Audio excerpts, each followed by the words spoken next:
after last season. What are you seeing from the competition so far with the new guys? Well, I think that's the biggest thing is competition. The guys are out there trying to compete. There are no depth charts right now in spring ball, so it's a good opportunity for you to roll ones, twos, threes, everybody through there and let everybody kind of get some reps with the ones as well. But that's the biggest thing for us right now is to see who can go help us win in the fall. Thanks. It's the first time talking to us since you've been here. Just kind of talk about the process of getting here. Did you have previous connection with Coach Key, other coaches, connections to Atlanta? Kind of talk about the process of coming and taking this job. So I had met Coach Key actually at the bowl game when they played Vandy, and we were in Alabama. I met him before the game, and George Godsey I've kind of known over the years. We all kind of played for Ralph Regent. I played for Ralph Regent in Maryland, and he was the offensive coordinator for Godsey and Coach Key. So we have some Ralph jokes at times, but we all kind of knew each other from that a little bit. So it was a really good connection while I got a chance to work with both those guys. Travis.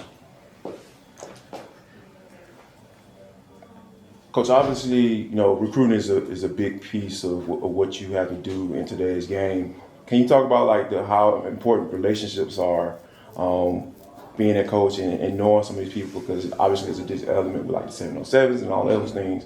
How important is relationships for you to be able to recruit in today's college football world? Well, I still think the relationship piece is important, especially with 707. Not only with parents, with high school coaches. There's just more people that kind of touch these guys outside of football. So you got to kind of be track coaches are involved in that as well.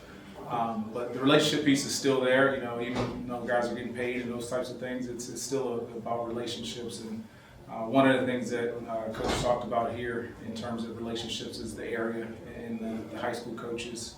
I've recruited Atlanta for 7 years. When I was at Purdue, Maryland, and Rutgers, I was in the area. So I do have a feel for a lot of the coaches still in the area. And there's been a lot of turnover, but I've been in the area and coached and recruited.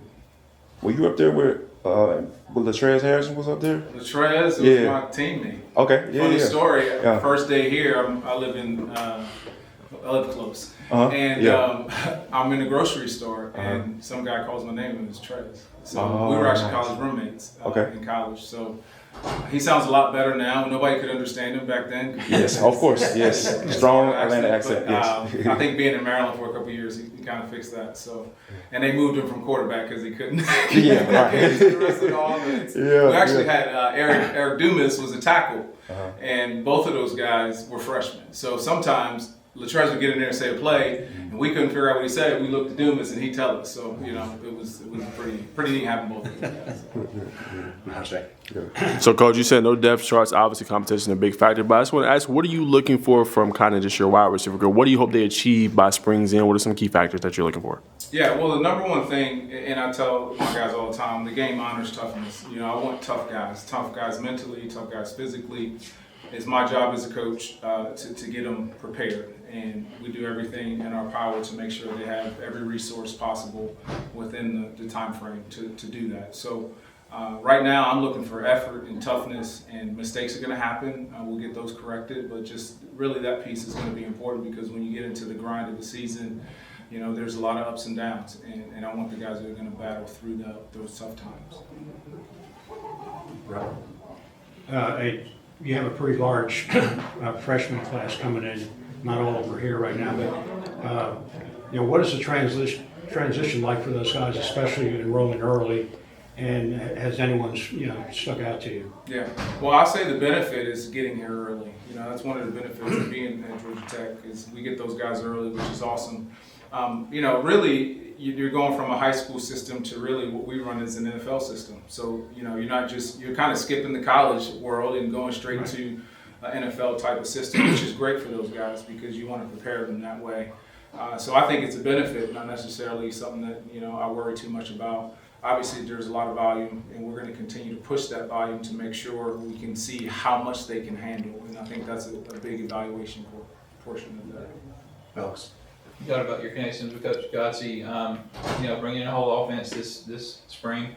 Talk about what's the biggest thing you're your receiver group needs to do to kind of grasp that, and by the end of the spring, kind of how's the progress going so far? Well, like, again, we have a certain amount of time that we can spend with them, so it's big. And, I always talk to those guys about being professionals and on and off the field. And what that also entails is if you're only doing football when you walk in the building and when you leave, you're not doing anything, you're not really preparing yourself. Like, we can't give you everything you need while you're here. So you have to get that, and then you have to go back and you have to study it and you have to put the time in. So I think that's really one of the important things. Jarvis?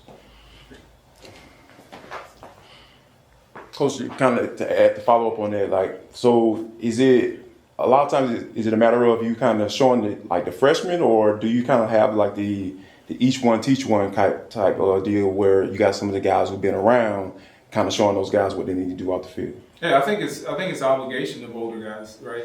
These younger guys don't know what they don't know. So the older guys have kind of been through, the season, been through the off season, understand kind of what it takes, to prepare yourself for a game. So they gotta have to take them under their wing and spend time with them and at least show them that routine. We talk a lot about routines and finding your routine so that you can have success, and that's important, especially for freshmen. Najeh? Sir.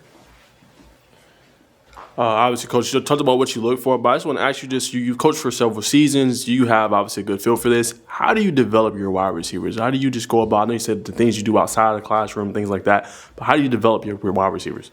I think you gotta kind of keep it simple for them to start, right? And what that means is maybe as a freshman, a guy's learning one position to start. Then as he starts to get comfortable, okay, let's move you inside. Let's move you to X. You gotta kind of take it small part, because if you try to just throw all that information sometimes on, especially younger guys, they kind of struggle. I've had some guys in the past that have picked it up very, very fast, but they're not very, they don't come around very often.